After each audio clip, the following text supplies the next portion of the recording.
Bonsoir, vous écoutez Radio Campus, il est 19 heures, nous sommes le troisième mercredi du mois, c'est donc l'heure de l'Allume-Feu qui revient pour une seconde saison avec une ligne éditoriale un peu plus précise. Cette année, on va parler du travail des jeunes avec des infos pour se sortir de la galère, des infos juridiques, des infos sur les contrats.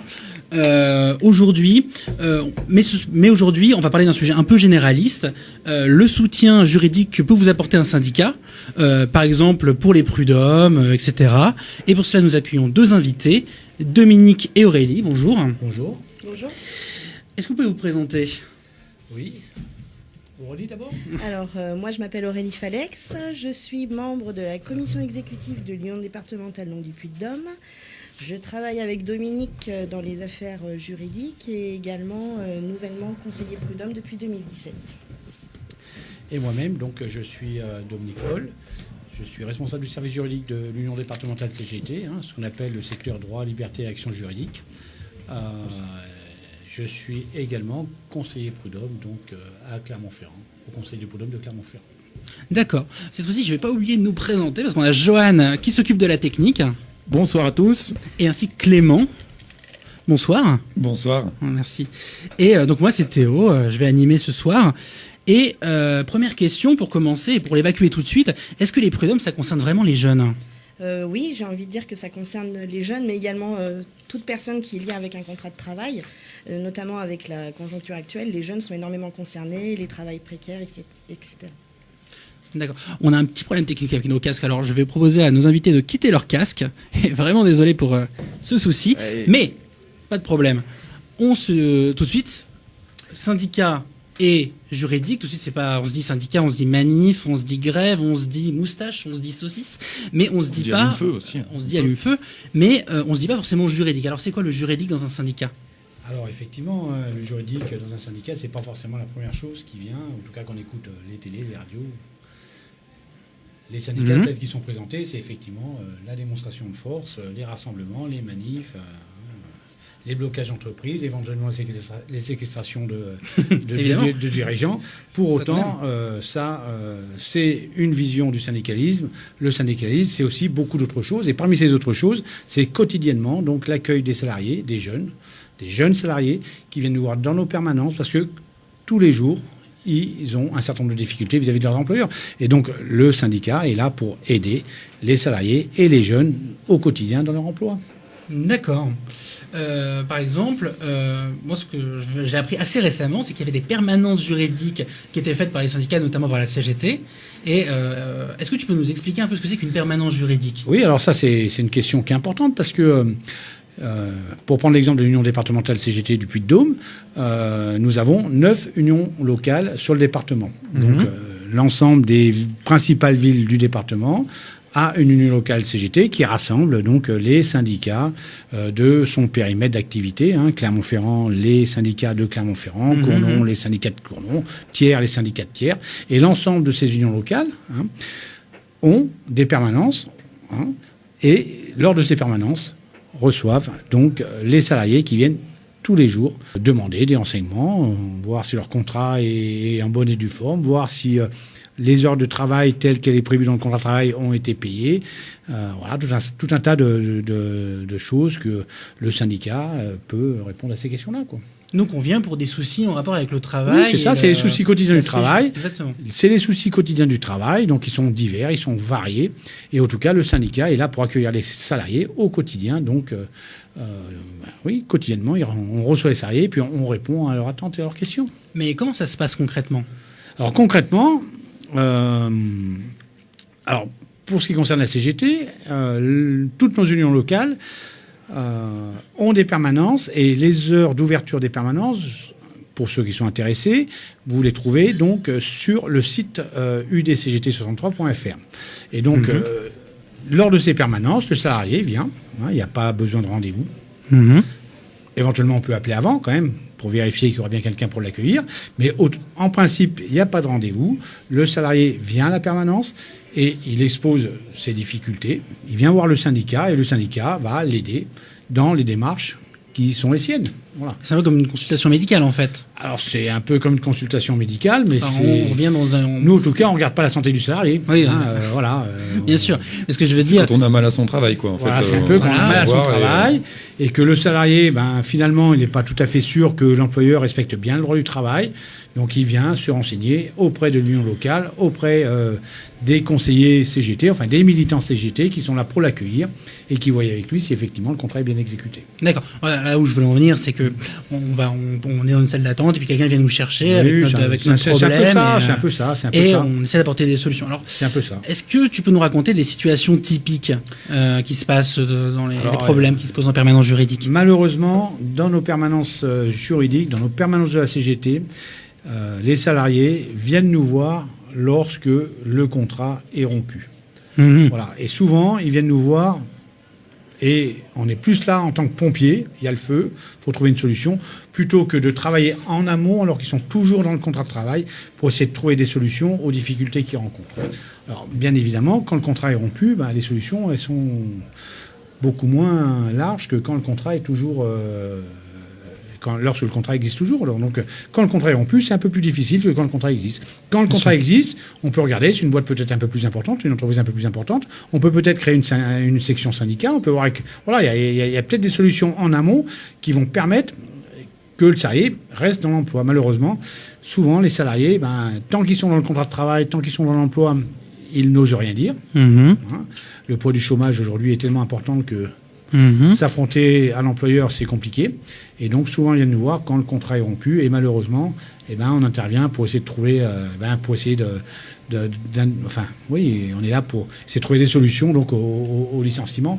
Mais nous, pour le syndicat, en tout cas pour ce qui concerne la CGT, notre idée première, c'est quand même que les salariés restent dans l'emploi plutôt que de trouver des... D'accord. En tout cas, de trouver d'autres solutions que celle-là. Donc c'est vraiment comme une consultation médicale, quoi. En fait, il faut venir à partir du moment où on a un doute, pas au moment où on est complètement écrabouillé, quoi. Exactement. Vaut mieux prévenir que guérir, y compris au boulot. On peut par exemple venir quand on n'est pas payé, parce que beaucoup de salariés n'ont pas de salaire à la fin de leur mois, continuent de travailler. Après, il y a eu une rupture du contrat de travail, et là, ils viennent avec leurs documents, et on se rend compte que voilà, il y a eu des mois où ils n'ont pas été payés, donc il y a des rappels de salaire à faire. Mais il faut venir à ce moment-là, dès que l'employeur ne tient pas son rôle, à ce moment-là, il faut venir. Donc on peut venir quand on n'est pas payé, sinon... Alors typiquement, ce que vient de dire Aurélie, c'est le cas qu'on voit régulièrement dans nos permanences juridiques.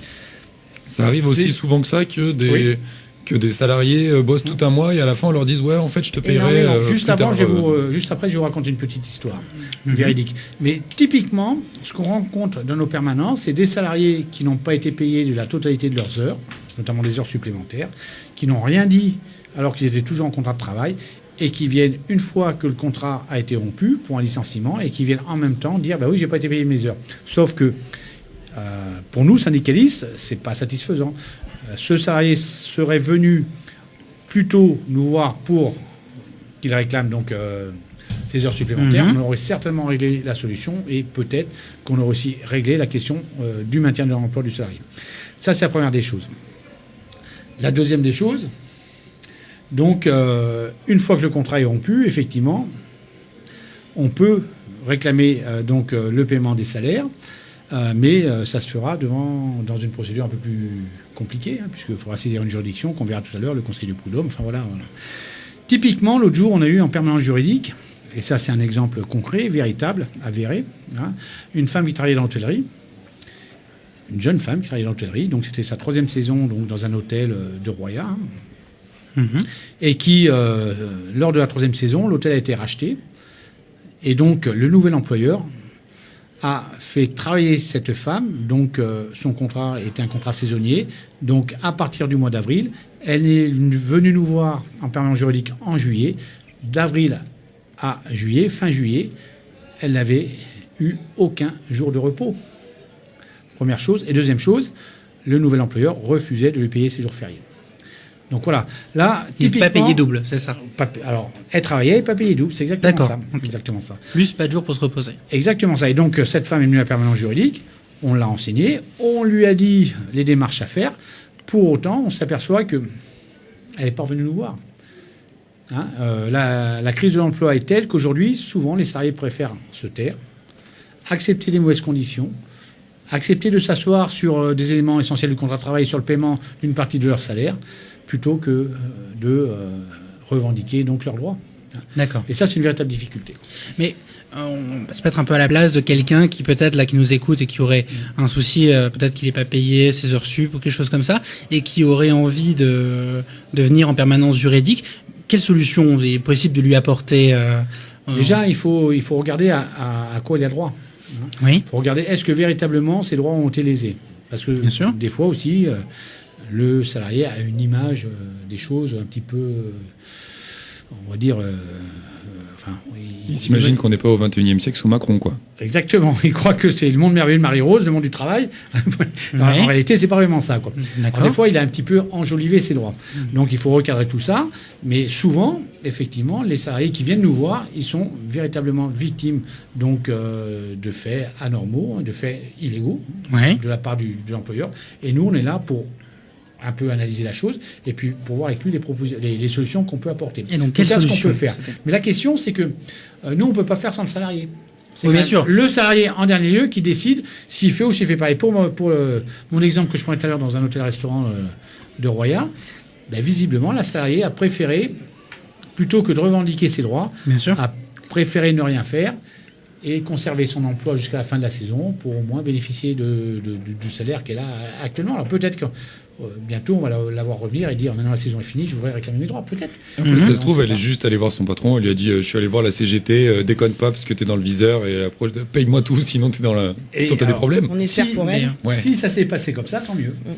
Parce que moi, j'avais du coup entendu parler que c'était possible que la CGT envoie une lettre à l'employeur reprenant les points sur lesquels la législation n'était pas respectée. Donc là encore, effectivement, vous avez entièrement raison. Lors de nos permanences juridiques, on passe beaucoup de temps. Donc quand je disais on accompagne les salariés, ça passe par écrire à l'employeur et demander donc que le salarié bénéficie de ses droits. Et ça marche ce genre de procédure? Ça marche parfois. Mais ça peut marcher. Ça peut marcher. Moi, si j'écris une lettre à mon employeur, souvent ils sont fous. Alors, il y a deux solutions. Ou c'est le salarié qui envoie la lettre, donc on lui rédige le brouillon de lettre et c'est le salarié qui l'envoie, ou c'est la CGT qui envoie. Et donc, des fois, quand c'est la CGT qui envoie, ça a un peu plus de poids que si c'était le salarié. D'accord. Sinon, l'autre solution qui arrive souvent, c'est ce qu'on va plus tard, c'est les prud'hommes, finalement, c'est ça? Alors, il y a aussi l'inspection du travail qui a un rôle important. Du travail. Aujourd'hui, il ne faut pas négliger donc, le rôle des inspecteurs du travail. En plus, sur le département du Puy-de-Dôme, on a quand même des inspecteurs du travail très efficaces, en tout cas, me semble-t-il, c'est mon appréciation personnelle. Et donc, il y a déjà l'inspection du travail qui peut venir... en tout cas, interpellé par un salarié peut se déplacer à l'entreprise et vérifier si les droits du salarié ont été respectés.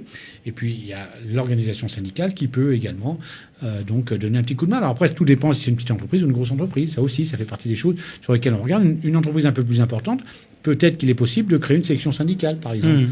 Et effectivement, le collectif des salariés peut revendiquer et gagner des droits en interne de l'entreprise. Après, si c'est des entreprises un peu plus petites, le salarié est souvent isolé, il est souvent seul face à son patron, et donc la CGT a aussi peut-être son rôle à jouer dans ce cas-là. D'accord. Donc les permanences juridiques, c'est venir voir un expert pour parler d'un problème juridique sur les contrats de travail. Mais allons donc sur des trucs un peu plus concrets. Où est-ce que c'est à Clermont-Ferrand? Alors Clermont-Ferrand, c'est Maison du Peuple, d'accord. Place de la Liberté, au 2e étage, les lundis après-midi à partir de 14h30, ou les jeudis en fin d'après-midi à partir de 16h30. Ça, c'est permanent juridique. Mais la Maison du Peuple est ouverte 5 jours sur 7, donc du lundi au vendredi, et elle accueille les salariés toute la semaine. Bien sûr. Après, les questions un peu plus spécifiques, un peu plus techniques, effectivement, c'est sur les permanents juridiques. Et il me semble que tu nous as donné un site tout à l'heure pour avoir les horaires. Donc, ici effectivement, tout est indiqué sur le site cgt63.fr. Le site de l'Union départementale de la CGT du Puy-de-Dôme. Exactement. Le site des syndicats du Puy-de-Dôme. Un site qu'on devrait avoir dans ses favoris, d'ailleurs. Ouais. Il me semble que c'est dans la... J'ai regardé, du coup, il me semble que c'est dans la catégorie défendre ses droits ou défendre vos droits. Tout à fait. Sur le site, il y a une rubrique défendre ses droits. Et donc, sur cette rubrique, il y a les horaires d'ouverture de l'ensemble de nos unions locales et les horaires d'ouverture, enfin, en tout cas, les horaires des permanences juridiques de l'ensemble des unions locales. Toujours des questions concrètes. Quels documents apporter? Alors, quand on vient dans une permanence juridique, Et ça aussi, souvent les salariés oublient un peu. On vient avec tous ces documents. C'est-à-dire Contrat de travail, fiche de paye, éventuellement les courriers qui ont été échangés entre l'employeur et le salarié, enfin tout le dossier professionnel du salarié. Souvent, les salariés ils viennent avec par exemple, le courrier de sanction. J'ai été sanctionné, je viens avec mon courrier. Sauf que ça, c'est pas suffisant. Alors, bien sûr, on lui dit la sanction, apparemment, avec ce que vous me montrez, voilà ce qu'on en pense. Pour autant, l'expertise, elle peut pas être complète si on n'a pas l'ensemble des éléments. Parce qu'une sanction, il faut regarder, effectivement, je suis sanctionné parce que je n'ai pas fait ce travail. Peut-être que ce travail ne rentre pas dans les tâches qui sont indiquées dans le contrat de travail. D'accord. Voilà. Donc, il faut qu'ils viennent avec l'ensemble des documents. D'accord. Sinon, on leur dit, faut revenir parce qu'on ne pourra pas vous donner une expertise complète de la situation. Autre question importante, est-ce que c'est payant ? Alors, naturellement, les permanences à la CGT sont gratuites. Bien naturellement, on accueille tous les salariés. Notre rôle, c'est d'accueillir les salariés, accompagner les salariés, conseiller les salariés, syndiquer les salariés, parce que ça, c'est important aussi.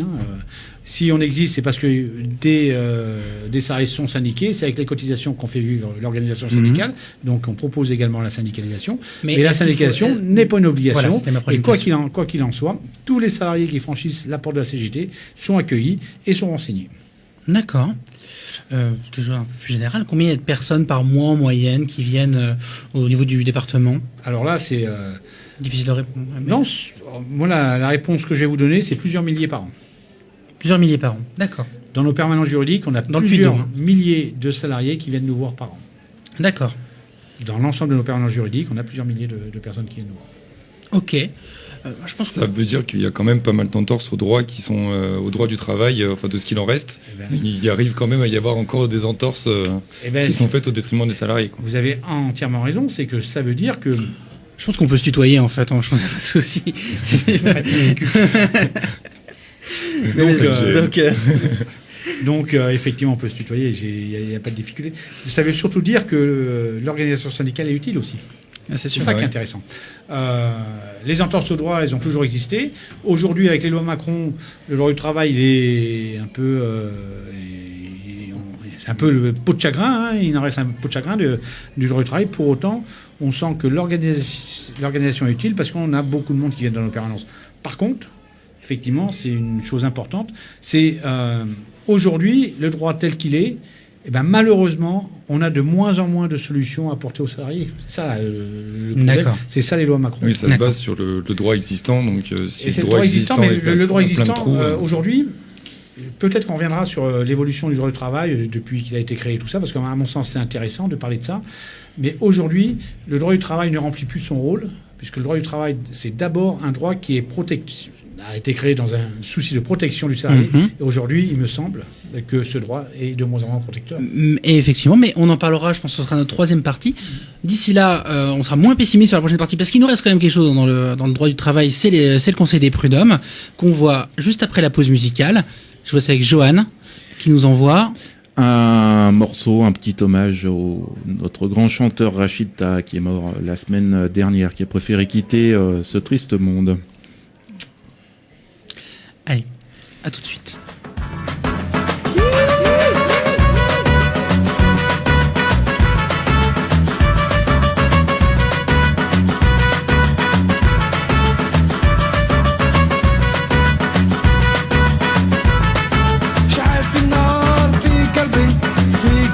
شعلت النار شعلت النار في قلبي شعلت النار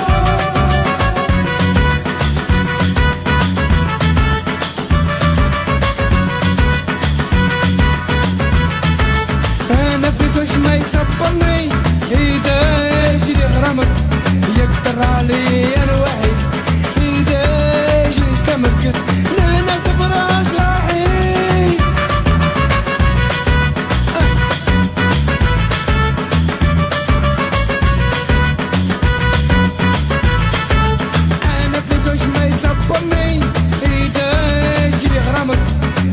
علي انا وحيد اذا جي استمك لا نعتبر ازراعي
يشعل النار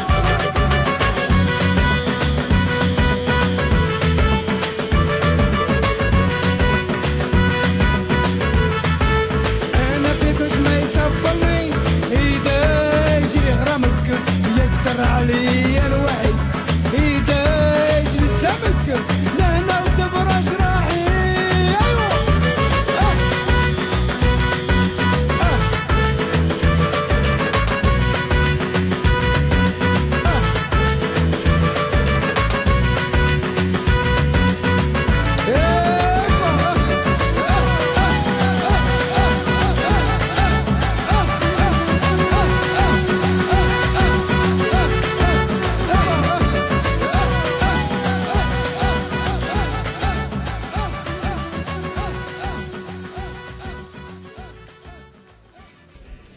Et rebonsoir, vous écoutez toujours l'Allume-Feu sur Radio Campus, en compagnie de Dominique et Aurélie. Et petite rectification, Rachida ne s'est pas suicidé, hein, contrairement à ce que l'on aurait pu laisser penser. Il est mort d'une crise cardiaque, le pauvre. Je le savais, mais j'ai fait une petite bourde, excusez-moi. Vu qu'on s'est posé la question, on fait une petite rectification quand même. On pourrait pas faire un truc, on décide de boycotter, enfin d'interdire les crises cardiaques pendant un petit moment. Ça fait quand même vachement de mal en ce moment, et bon, c'est quand même... Je pense que ça serait un bon truc à faire. Faudrait en parler. Je pense que certains mériteraient une crise cardiaque quand même. Ouh là là là là, oh, on dérape. Bon bref, avant la pause et avant de nous causer des problèmes au tribunal, nous parlions des permanences juridiques. Et on se disait qu'on allait peut-être continuer sur le sujet des prud'hommes. Donc, première question, peut-être pour toi Aurélie, qu'est-ce que c'est les prud'hommes ? Alors, les prud'hommes, en fait, c'est un conseil qui est constitué de 4 personnes. Donc, il y a 2 conseillers prud'hommes salariés et 2 conseillers prud'hommes employeurs. Donc, ils sont désignés, en fait, par leurs propres syndicats respectifs. Donc après, il faut savoir que nous ne sommes pas des juges professionnels. Hein. Nous, voilà, on est là pour prendre des décisions et donc pour juger du droit, mais nous ne sommes pas professionnels. Après, il y a 5 sections. Il y a la section encadrement, la section agriculture, la section commerce, la section activités diverses et la section industrie. Donc en fait, chaque litige sera porté devant une section en fonction en fait de la catégorie professionnelle. D'accord, voilà. ça, c'est logique. D'accord. En fait, c'est un sorte de tribunal spécial pour le droit du travail, finalement. Exactement, c'est tout à fait ça. On est là, en fait, pour juger, en fait, les litiges qu'un salarié rencontrera avec son employeur. D'accord. Mais les prud'hommes, ça fait peut-être un petit peu peur, là, de l'aborder de but en blanc. Est-ce qu'on pourrait commencer par un exemple de recours au prud'homme Dominique, si tu veux nous raconter. Alors, j'espère. Alors, bien sûr, saisir une juridiction, ça n'arrive pas tous les jours. Et saisir le conseil des prud'hommes pour un salarié, ça arrive 1 ou 2 fois dans sa carrière. Des fois, ça n'arrive pas, et tant mieux. Tant mieux. Hein. Bien sûr. Et donc, ça peut faire un petit peu peur, mais dans le même temps, ça ne doit pas faire un petit peu peur si, au préalable, on a pris le soin, en tant que salarié, de venir voir une organisation syndicale et d'être accompagné par une organisation syndicale. D'accord. Hein, qui va vulgariser un peu cette Bien procédure. Parce qu'en réalité, la procédure devant le conseil des prud'hommes est une procédure extrêmement simple. Elle est accessible à tous les salariés, malgré que les ordonnances Macron ont durci un peu la procédure. Il n'en demeure pas moins que si le salarié fait cette démarche préalable de venir voir un syndicat, saisir le conseil des prud'hommes, reste une forme... Enfin, je ne vais pas parler de formalité, parce que ce n'est pas une formalité, mais reste un acte qui se fait, qui se fait assez simplement, quoi. D'accord. Comme un acte administratif, en fait. Bon, manifestement, on verra les exemples un peu plus tard. Pour continuer la discussion, comment on fait pour saisir les prud'hommes, en fait ? Alors, comment on fait pour saisir le conseil des prud'hommes ? Là encore, on ne saisit pas le conseil des prud'hommes tout seul. Même si techniquement c'est possible, même si le code permet à un salarié de saisir lui-même le conseil de prud'homme. Aujourd'hui, la procédure est telle que pour un salarié qui n'a pas l'habitude, il a grande chance de commettre une erreur de procédure qui lui ferait perdre son procès sans même qu'il soit étudié sur le fond du problème. Donc c'est quelque chose de difficile, il faut être conseillé. C'est quelque chose de pas difficile, oui, bien sûr. Mais il n'en demeure pas moins que on ne conseille pas à un salarié de saisir le conseil des prud'hommes tout seul. Hein. Donc, pour saisir le conseil des prud'hommes, on vient voir la CGT. La CGT va saisir le conseil des prud'hommes. La CGT a des défenseurs syndicaux. La CGT est habituée à ce genre de procédure. Et effectivement, c'est le défenseur syndical qui va saisir le conseil de prud'homme pour le salarié. En fait, le conseil de prud'homme est saisi sur requête. Alors, avant les ordonnances Macron. Hein, Mhm. vous savez, ce fameux Macron dont on parle assez régulièrement. Qui a, En mal, bien souvent, et c'est souvent mérité. qui a détruit bien des choses, mais on est optimiste, on est sûr qu'on va les regagner. Monsieur Macron, donc en 2015, a réformé la procédure donc prud'homale. Et aujourd'hui, ce qui avant 2015, une requête, elle tenait sur une page recto verso. Aujourd'hui, le CERFA pour saisir le Conseil des prud'hommes, c'est 11 pages. D'accord. Donc rien que ça rebute déjà le salarié. C'est pour ça que le salarié, il peut remplir ses 11 pages s'il veut, il peut saisir le Conseil des prud'hommes tout seul s'il veut, mais quand même, le conseil qu'on lui donne, c'est de venir nous voir et il ne risque pas les erreurs de procédure. Voilà, donc en fait, concrètement, si on pense que son cas, on vient de se faire licencier de manière abusive ou autre, on vient à une permanence juridique et à ce moment-là, on oriente vers une procédure vers les prud'hommes. C'est bien ça. Tout à fait, c'est exactement ça. Si on considère, alors on voit avec le salarié, donc le salarié il nous raconte son histoire, hein, c'est comme ça que ça se passe, il nous raconte son histoire, nous on recadre un peu les choses d'un point de vue juridique, on lui dit c'est possible de faire ou c'est pas possible de faire, si c'est possible de faire, il y a des aléas ou il n'y a pas des aléas judiciaires. Vous savez, une procédure n'est jamais gagnée tant que le jugement n'est pas définitif, donc il peut y avoir des aléas, on lui explique tout ça, il détermine s'il veut y aller ou s'il veut pas y aller, et s'il veut y aller, donc c'est la CGT avec ses défenseurs qui va monter le dossier et qui accompagnera le salarié donc tout au long de la procédure. Mais est-ce qu'en venant dans une permanence juridique, on peut nous informer si le dossier a de bonnes chances ou plutôt de mauvaises chances d'être gagné? Oui, après c'est qu'une appréciation. Hein. Bien donc sûr. effectivement, on ne va pas dire qu'il est gagné d'avance parce qu'un dossier n'est jamais gagné d'avance. Jamais. Hein. Il n'y a pas de dossier gagné d'avance. Pour autant, on va dire aux salariés, ben là oui, effectivement, votre dossier, on peut y aller. Donc on a quand même les possibilités de gain sont importantes. Ou là, franchement, il faut faire attention parce que quand même, c'est pas gagné d'avance. Peut-être qu'il faut réfléchir avant. En tout état de cause, quand on vient de permanence juridique de la CGT, si le dossier à notre appréciation, naturellement, peut-être que d'autres ont d'autres appréciations, mais si à notre appréciation, le dossier ne peut pas être gagné, on dit clairement aux salariés, votre dossier, il n'est pas gagnable, et à partir de là, on ne montera pas le dossier avec vous. D'accord. On est clair avec le salarié. En tout cas, on ne fait pas croire aux salariés des choses qui n'existent pas. D'accord. On est à la CGT, mais on vend pas du rêve, quoi. Exactement. Il n'y a rien de pire. Il n'y a rien de pire pour un salarié qui croyait dur comme fer à une affaire, à son affaire. Souvent, c'est ça, il croit dur comme fer à son affaire. Parce que c'est sa vie aussi, quoi. Exactement. Et il ne faut pas non plus négliger la durée de la procédure. La procédure, si on va en appel, ça peut durer 2 ans. Pendant 2 ans, le salarié est dans son affaire. Il a du mal à sortir de cette affaire. Il considère qu'il a été licencié, par exemple, abusivement. Il est là-dedans. Les demandes, on formule des demandes pécuniaires. Donc, quelque part, il y a un petit espoir. Et il n'y a rien de tel que le salarié qui croyait dur comme fer à son affaire, qui est donc au bout du bout perdant, la déception est grande. Donc, nous, quand on sait que ou en tout cas, l'appréciation qu'on a que le dossier n'est pas gagnable, on préfère le dire directement au salarié. Après, on lui dit, allez voir un deuxième avis, prenez un deuxième avis, allez voir un avocat, et vous verrez ce que l'avocat vous dit. D'accord. Combien de temps ça dure en moyenne? Alors, les affaires au Conseil du prud'homme de Clermont-Ferrand, c'est 11 mois. En moyenne. Une affaire au Conseil du prud'homme de Clermont-Ferrand, c'est 11 mois en moyenne. D'accord. Mais environ 30% des affaires jugées à Clermont-Ferrand font l'objet d'un appel. Donc ça rallonge la procédure. Donc tout de suite, après, on est à 2 ans de procédure. Et si par malheur, il y a un pourvoi en cassation, donc là, ça peut durer 3, 4, voire 5 ans. D'accord. Et donc effectivement, tout le temps de la procédure, le salarié, il est dans son affaire. Voilà, il est là-dedans, il a du mal à sortir de ça. Donc c'est pour ça qu'il ne faut pas vendre du rêve aux salariés. Bien sûr.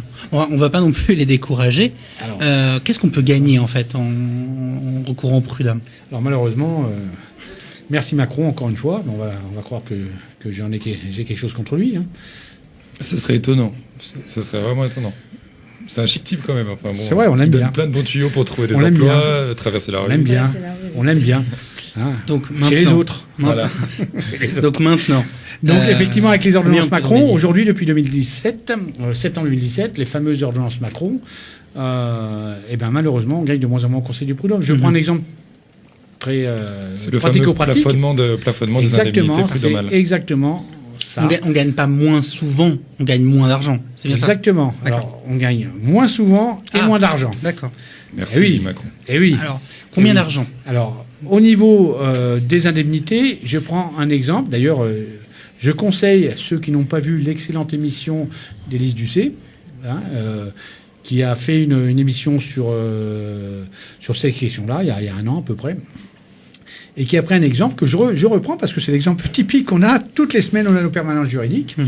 Un salarié qui a 2 ans d'ancienneté et qui est dans une entreprise de plus de 11 salariés, qui est licencié abusivement.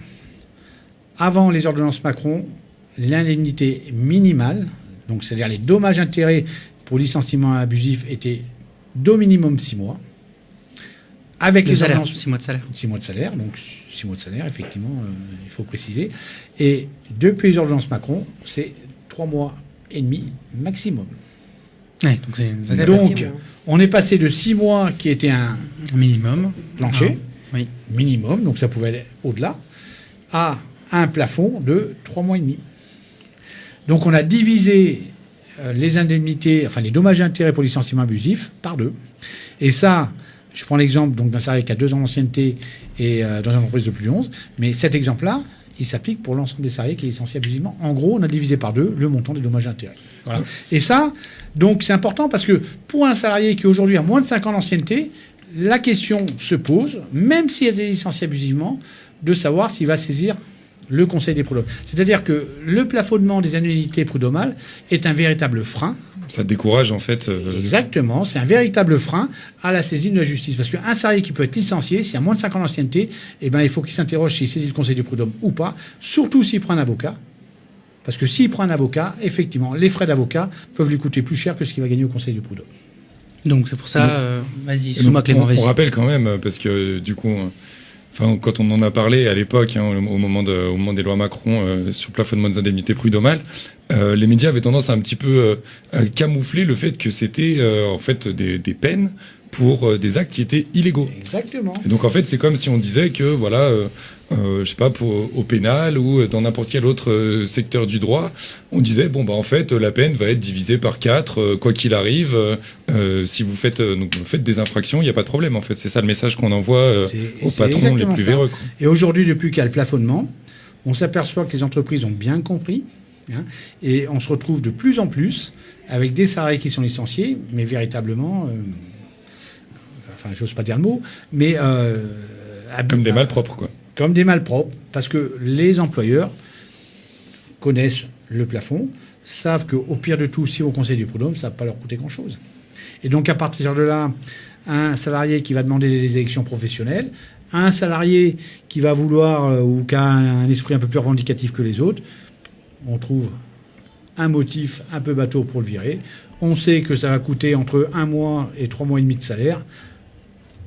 On sait aussi que le salarié va réfléchir 2 fois pour y aller, pour les raisons que je vous ai dit. Donc voilà, Du c'est coup, bien plus facile de licencier les salariés. Donc c'est pour ça que, et c'est là que le syndicat a tout son rôle, c'est que en venant voir le syndicat, la défense devant le Conseil des prud'hommes est gratuite. Ça, c'est Et ouais. intéressant. Donc c'est La pas rien. défense devant le Conseil des prud'hommes est gratuite. Ça veut dire que le salarié qui vient à la CGT pour être défendu, la question, on ne lui demande pas de mettre un chèque de 1 000 € sur la table. On va prendre ce dossier, on va regarder. Si on est d'accord pour aller au Conseil des prud'hommes, on va aller au Conseil des prud'hommes. Et pour lui, c'est gratuit. Naturellement, il prendra une adhésion à la CGT, c'est quand même le minimum. Donc c'est Mais moins cher que 1 000 €. au-delà de l'adhésion à la CGT, c'est quand même gratuit. Donc le rôle du syndicat est important aussi dans ce cadre-là. D'accord. Et ça permet en plus de faire un peu jurisprudence et du coup de marquer un peu des bornes pour le. Enfin, j'imagine quand on gagne au prud'homme, on gagne pour soi, mais on gagne aussi pour ceux les derrière qui seront dans la même Et c'est situation. important tout ça aussi, parce que aujourd'hui, l'idée, c'est de résister aux ordonnances Macron. Donc c'est de résister dans la rue, c'est de résister dans les manifestations. D'ailleurs, je rappelle que le 9 octobre, c'est une journée interprofessionnelle de lutte pour les revendications, toutes les revendications Ce qui fait qui sont celles des beaucoup, salariés. ouais. Qui sont celles des salariés. Donc le 9 octobre, je vous invite à participer au rassemblement organisé par l'intersyndical. Et on résiste aussi, donc d'un point de vue juridique, en essayant de faire reculer ces lois, en essayant de créer des jurisprudences progressistes et favorable aux salariés. C'est ça l'objectif donc des militants de la CGT qui ont cette mission de défense des salariés. Est-ce que tu penses, alors je vais sortir un petit peu du cadre, mais est-ce que tu penses que le fait que le CAC 40 se fasse maintenant des profits de plus 20% chaque année, est-ce que ça a un rapport avec le fait que les infractions commises par les patrons soient de moins en moins condamnées, moins en moins condamnables? Moi, j'ose pas dire que c'est pas moi qui ai dit que Macron c'était le président des riches. Ouais. Hein, et en plus de ça, je précise également quelque chose d'important. Alors bien sûr, tout ça c'est technique, donc on peut penser que c'est loin tout ça. Mais pour autant, c'est extrêmement important parce que quand on est confronté à cette situation, franchement, c'est difficile pour le salarié. Je précise également qu'en 2015, M. Macron, qui était ministre de l'économie, a supprimé les peines de prison pour les employeurs qui étaient donc auteurs d'infractions pénales. Facile. Avant, donc un employeur qui faisait une infraction pénale dans le droit du travail était convoqué devant donc le tribunal correctionnel et devait s'expliquer publiquement sur ces infractions. Ça peut être quoi, pouvait être condamné à des peines de prison. Alors effectivement, quoi, du harcèlement, ça peut être tout, harcèlement, des conduites de travail, utilisation des contrats à durée déterminée de façon illégale, tout un tas de choses. Toutes les peines de prison qui étaient prévues pour les employeurs ont été supprimées. Ça, c'est les ordonnances c'est les lois Macron de 2015. Donc, ça préfigurait ce qu'étaient les ordonnances. Et aujourd'hui, quand un employeur commet une infraction, ce n'est pas forcément un procès-verbal qui est dressé par l'inspecteur du travail, ou s'il y a procès-verbal dressé par l'inspecteur du travail, ça se termine autour d'une table avec le directeur de l'inspection du travail régional, et on discute le montant. D'accord. On discute le montant. C'est-à-dire qu'on essaie de trouver des transactions. L'État cherche des transactions avec les employeurs pour que les employeurs finissent pas au tribunal correctionnel. Donc c'est la logique de l'arbitrage qui remplace celle du jugement, quoi, en fait. Exactement. D'accord. C'est aujourd'hui, on s'arrange autour d'une table. Personne ne le sait. L'arbitrage, personne ne connaît. Personne ne sait à quoi a été condamné, pas condamné, à quoi a consenti l'employeur en termes de paiement en contrepartie de l'infraction qu'il a commise. Personne ne le sait. Ça se termine. Voilà. Donc, ce serait rigolo que ça se passe comme ça aussi dans le droit pénal, c'est-à-dire que le criminel va aller négocier avec le juge sa peine pour dire ouais non, ça m'embête un peu d'aller en tôle. Donc aujourd'hui, véritablement, je pense qu'il faut résister à tout ça. Il faut résister à toutes ces lois extrêmement régressives. En tout cas, le droit du travail aujourd'hui n'est plus le droit du travail d'hier. Et je pense qu'il faut véritablement être conscient de ça. Et en tout cas, pour ce qui nous concerne, Aurélie et moi-même, nous luttons pour faire progresser tout ça.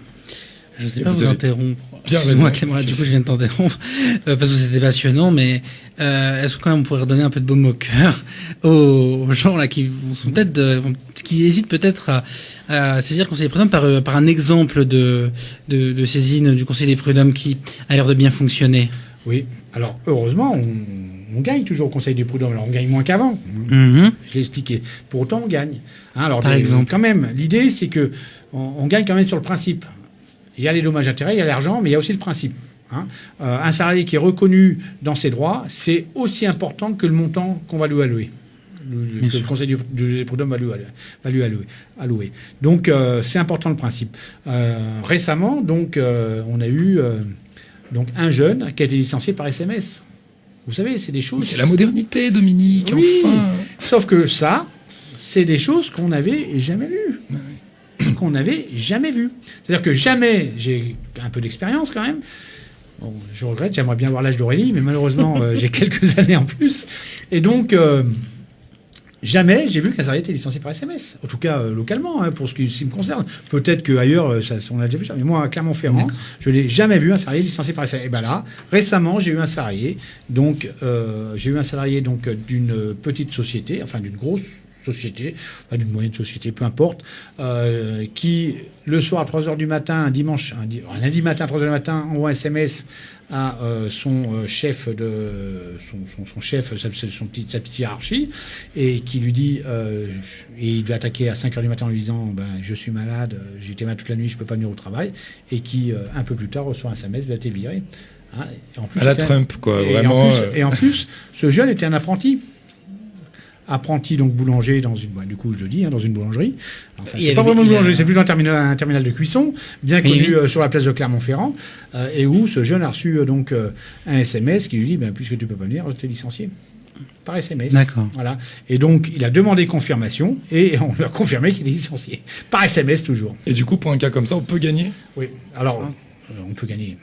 dans l'absolu. Là je dis encore, pas sur alors, ce cas-là, qu'est-ce mais, qu'est-ce qui s'est passé ensuite? Alors, on Eh ben- voit la fin de l'histoire, en fait. Eh ben, à la fin de l'histoire, c'est que le salarié donc, est venu à une permanence juridique, nous a expliqué tout ça, et on lui a dit qu'effectivement, la rupture du contrat d'apprentissage ne peut pas se faire par SMS. Parce que c'est un contrat d'apprentissage, en C'est un fait. contrat d'apprentissage. En D'accord. plus, ce jeune salarié, c'était son deuxième contrat d'apprentissage. Il a fait ses 2 premières années et il avait pris une 3e année pour une spécialisation. Donc, c'était son deuxième contrat D'accord, d'apprentissage. deuxième contrat. Et en début de contrat d'apprentissage, il a envoyé donc le SMS à son emploi, sachant que le jour même, le matin même, il a envoyé son arrêt de travail. Oui, tout était fait dans les règles, quoi. Il Pas avait de tout fait souci. dans les règles. Il informe par SMS, parce que bon, voilà, à 3h du matin, on informe par SMS. Le Mhm. matin, on va voir le médecin et on envoie l'arrêt maladie. À 13h le même jour, on reçoit un autre SMS en lui disant vous êtes licencié. Et donc, il demande confirmation et on lui confirme par SMS qu'il est bien licencié. Et donc, il vient à la permanence juridique, on regarde son dossier. Là encore, il était venu avec une partie de son dossier, il était venu avec ses SMS. On lui a dit faut que tu viennes aussi avec tes contrats. Donc, Il revient revient avec ses le contrat, ensuite. ses fiches de paye et tout ça. Et ensuite, donc, effectivement, on va monter le dossier devant le Conseil du prud'homme. Donc, le dossier est en cours de constitution, donc devant le Conseil du prud'homme, parce qu'il est absolument interdit de licencier, Mais, de rompre un contrat d'apprentissage par SMS. Le texte est clair, il est rompu par courrier en recommandé. Voilà. On ne va pas un D'accord. SMS pour dire qu'on rompt un contrat de travail. Enfin, maintenant. parce que, Et non, est-ce que, mais Certes, comment certes, j'ai l'âge que j'ai, mais enfin, quand même. comment l'employeur s'est justifié, ça? Pour l'instant, c'est pas justifié. D'accord, pas justifié. Mais Donc il n'y a on pas va de connaître sa plus, justification. plus de contact là, avec Mais par l'employeur. contre, on va connaître sa justification. On va aller au prud'homme, il nous dira pourquoi il a fait comme ça. Quoi. Parce que moi, il me semble qu'il y a une période d'essai, donc peut-être que c'était ça la Exactement. question. Donc effectivement, aussi, il joue sur la période d'essai, sauf que c'est le deuxième contrat d'apprentissage.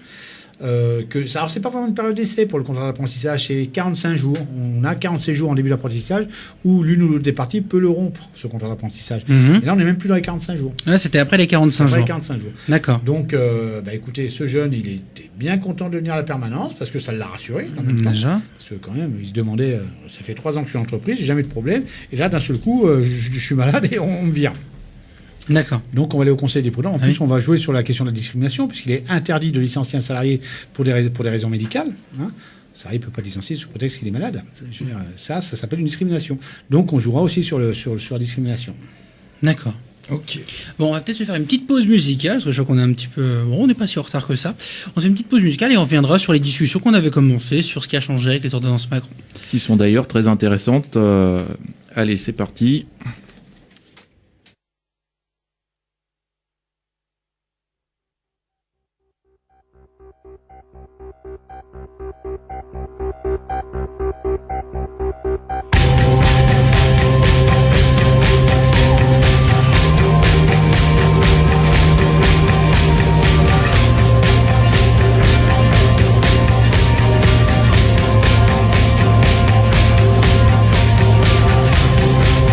Thank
et rebonsoir, vous écoutez toujours l'Allume-Feu sur Radio Campus. Nous sommes toujours avec Dominique et Aurélie pour parler de comment obtenir le soutien juridique d'un syndicat.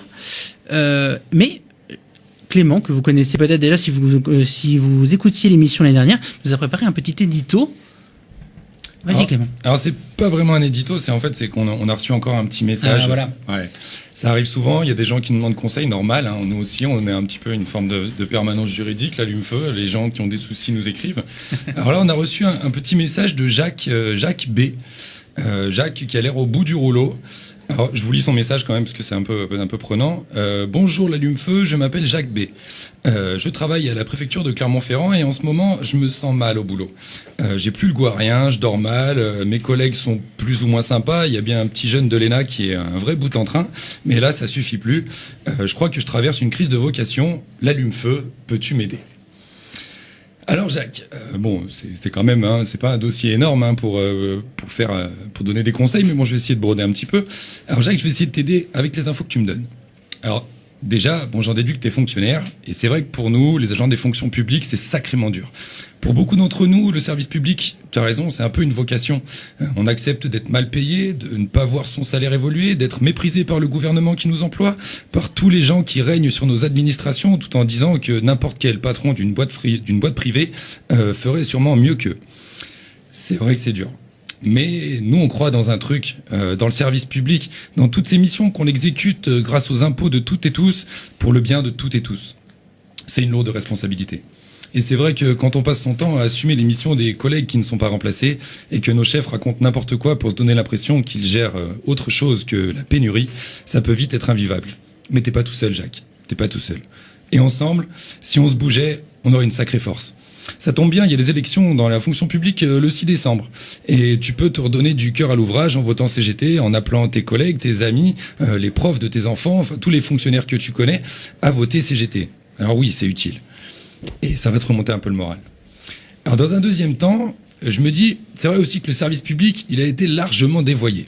À la préfecture, c'est vrai que ça doit pas être très très simple en ce moment. Ça aussi, c'est une histoire de vocation. Alors je sais pas où tu travailles à la préf, hein, même si j'ai ma petite idée, mais je vais me servir de l'actualité. Alors l'institution où tu travailles dit, il y a des gens qui n'ont pas vocation. Alors tu t'es sûrement senti visé, mais ça parlait pas forcément de toi. Il y aurait des gens qui n'auraient pas vocation à être hébergés, alors qu'ils dorment dehors. Alors tu vas me dire, moi je suis fonctionnaire, je fais ce qu'on me dit de faire, oui mais voilà. Là c'est des gens et dont le sort se passe ici, qui vivent de la pire des manières. Moi, il y a une 60aine de mômes, la plupart parlent un très bon français dans les écoles où d'autres agents comme toi, comme moi, s'occupent d'eux. Les autres enfants, quelques-uns n'aspirent qu'à l'école, ils n'ont pas encore pu y aller. Les autres, en fait, ils ont moins de 3 ans. Voire moins d'1 an, et ils dorment dehors. Alors ils vivent avec leurs parents et quelques célibataires sous des tentes, dans un énuement total.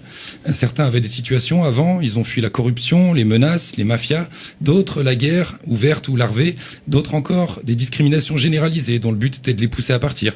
D'autres enfin ont juste vu leur désir d'ailleurs, leur volonté de défier l'avenir, être happés par la férocité de réseaux de trafic d'êtres humains, et se sont vus captifs, travailleurs ou travailleuses forcées, battus, extorqués, violés, humiliés, reviolés, puis jetés dans un zodiaque d'occasion à 70, sans eau, pour traverser la Méditerranée. Donc le bateau, l'Italie d'aujourd'hui, hein, qui pue le fascisme quand même un petit peu, faut le dire, Vintimille, les Alpes, la France, Clermont-Ferrand, place du 1er mai. Alors s'ils n'ont pas vocation à être hébergés, à quoi sont-ils destinés ? Alors c'est là que je comprends un petit peu et je te comprends, Jacques. C'est vrai qu'ils n'ont pas vocation à être hébergés, ils ont vocation à dormir dehors. Du coup, même sous la pluie, même l'automne, même l'hiver, c'est quand même un peu froid l'hiver à Clermont. Alors c'est vrai qu'un tel dévoiement du service public, alors qu'on sait tous qu'être hébergé quand on est à la rue, c'est un droit que la préfecture doit remplir sans condition. Sans condition. C'est ça sa vocation à la préf. Alors on peut nous dire que du coup leur vocation à eux, c'est d'être expulsés. Mais bon, à 20 000 € par tête, l'expulsion, par tête de pipe, on est bien d'accord, virer 200 personnes à 20 000 €, non seulement c'est monstrueux, mais en plus ça coûterait 4 millions d'euros. Donc avec ça, on pourra en loger, on pourra en louer des apparts. Et ça, je sais que tu le sais, Jacques. Du coup, je te comprends, Jacques. Ta crise de vocation, c'est peut-être un peu la même qu'a vécu Jean Moulin à son époque, quand il voyait tous les Maurice Papon appliquer zélément des lois ignobles qui ont conduit à la déportation, à l'enfermement, voire à la mort, quand même plusieurs millions de personnes. Donc peut-être qu'en fait, c'est ça ta crise de vocation, Jacques. T'es un héros, en fait. T'es un héros et t'aimerais bien pouvoir aller jusqu'au bout de tes convictions, porter le service public haut et fort et pouvoir donner à tout et à chacun selon ses besoins, parce que chacun a contribué selon ses moyens. Ouais, t'es un héros. Mais bon, en attendant, oublie pas de voter pour la CGT le 6 décembre. Courage, Jack. T'es pas tout seul. Merci Clément. Est-ce qu'on pourrait donner les clés de compréhension à des gens qui ne seraient pas de Clermont-Ferrand ? Alors, je sais pas. Bon, moi, je reçois ça. Moi, je bosse comme je peux. Je sais juste que voilà, c'est un monsieur qui travaille à la préfecture et que visiblement, il a un collègue à l'ENA. Bon. Ouais, ça, il est peut-être très très haut dans la préfecture, quoi. C'est un peu ça l'idée. Et ce que tu parles aussi, c'est. On peut parler avec le service juridique. Dans quelle mesure on peut essayer de détailler son profil. Je ne sais et pas. donc, t'as rien dit de méchant. Ouais. Et du coup, tu parles aussi des réfugiés qui sont actuellement à 1er mai. Oui, tout à fait. Alors, c'est essayer d'aborder ça d'une manière un peu moins tragique que ça ne l'est pourtant. Mais c'est quand même sacrément tragique. Ça fait quand même plus de 2 semaines qu'il y a aujourd'hui 200 personnes, hein, comme ça a été dit, dont une 60aine d'enfants, dont quand même, je pense, une dizaine, une quinzaine, une vingtaine qui ont moins de 3 ans, voire moins d'1 an. Et qui dorment dehors. Alors hier, vous avez la prochaine fois qu'il pleut, pensez à eux. Moi, j'ai pensé à eux hier soir quand j'ai vu l'orage qui est tombé fort, parce que les tentes Quechua, ça résiste pas très bien à l'orage. Et puis, le place de 1er mai, il y a quand même vachement de boue. Et en fait, il y a des pouvoirs publics autour qui se taisent. Et ça, c'est extrêmement dur à vivre. C'est pas la première fois qu'on vit ça à Clermont. L'année dernière, on s'est battu et on a obtenu qu'ils soient tous hébergés pour l'hiver. Ça change pas le monde, mais au moins eux, ça va peut-être contribuer à rallonger un petit peu leur vie. Donc là, on va se bagarrer encore. Donc voilà, Jacques, si tu nous écoutes, fais pas le con. Il y a un petit Jean Moulin qui dort en toi. Donc voilà, t'es peut-être un héros, Jacques. Et bon, si tu votes pas CGT, tant pis, mais au moins fais quelque chose pour ceux qui pioncent dehors. D'accord. Merci Clément. Et je suis vraiment désolé parce que là, j'ai vu l'heure tourner et on va avoir du mal à parler un petit peu, même si on l'a un peu fait déjà, de ce qui a changé avec les ordonnances Macron, la baisse du recours au prud'homme, etc. Mais on a quand même quelques minutes. Est-ce que vous voulez conclure finalement sur tout ce qu'on a dit aujourd'hui ? D'abord, je félicite Clément pour ses bel édito quand même. Hein. L'humanisme est quand même notre ADN militant, quoi. Ouais. La CGT d'ailleurs qui paye ses barnums régulièrement pour soulager les gens qui dorment dehors. On la remercie. C'est nos fiertés de participer donc à cette action d'accueil, de prise en charge donc, de tous ces pauvres personnes hein, qui sont dans cette situation. Alors, pour finir, hein, assez rapidement donc sur le thème d'aujourd'hui, c'est que je pense que malgré tout, il faut garder optimiste. Hein, il faut être optimiste quand même, parce que nos anciens ont su construire, nos anciens ont su se rassembler, et ils ont su construire un droit du travail qui était protecteur. Donc aujourd'hui, effectivement, l'individualisme, le poids des organisations syndicales, hein, effectivement, en 1945, la CGT avait 5 millions d'adhérents, aujourd'hui on est beaucoup moins. Mais pour autant, l'idée c'est quand même qu'on reconstruise tout ça et que demain on gagne de nouveaux acquis, qu'on regagne le terrain perdu et qu'on regagne de nouveaux acquis protecteurs pour les salariés, qu'on refasse un droit du travail protecteur pour les droits des salariés, ce qu'il a perdu, le caractère qu'il a perdu avec les ordonnances Macron. Aujourd'hui, le droit du travail est moins protecteur que ce qu'il était il y a quelques années en arrière. D'accord. Donc pour autant, je veux dire, faut pas être pessimiste. Je suis sûr que on va réussir à réunir un peu tout le monde, réunir les salariés et avec les salariés gagner de nouveaux droits. Allez, ceux qui nous écoutaient là, vous savez ce qu'il vous reste à faire. On baisse plus la tête, on va voir la CGT quand on a un doute, voilà, on se bagarre, effectivement, on gagne des droits mais on pense très fort à tous les gens qui sont dans la galère et qui se disent que même la CGT, ils sont bien gentils, mais c'est pas facile de venir. On pense très fort à eux. On leur dit qu'ils seront bien accueillis chez nous. Et je remercie encore Dominique et Aurélie d'être venus pour nous expliquer tout ça aujourd'hui. Merci.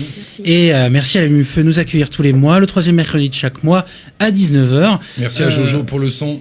Merci à Jeanne pour le son. rien, c'est toujours avec plaisir. Je vous informe qu'on va essayer... Merci Clément. Merci aussi à Théo. Je vous informe qu'on va essayer de...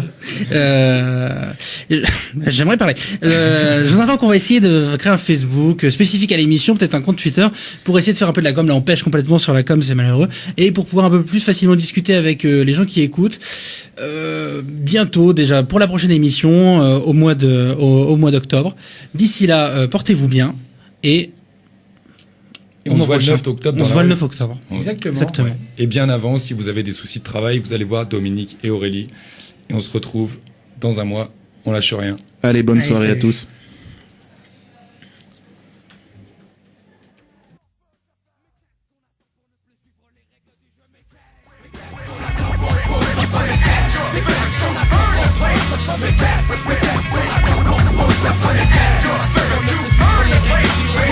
Je vous demande de vous arrêter.